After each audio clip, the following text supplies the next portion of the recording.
You ask Tiger to solve. This deals with linear equations with one unknown. The final result is x equals 75. Let's solve it step by step. Group all constants on the right side of the equation. Add 15 to both sides. Simplify the arithmetic.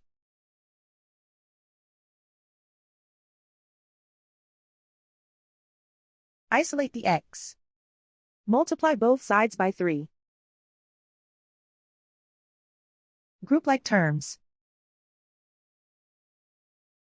Multiply the coefficients. Simplify the fraction. Simplify the arithmetic. And so the final result is x equals 75.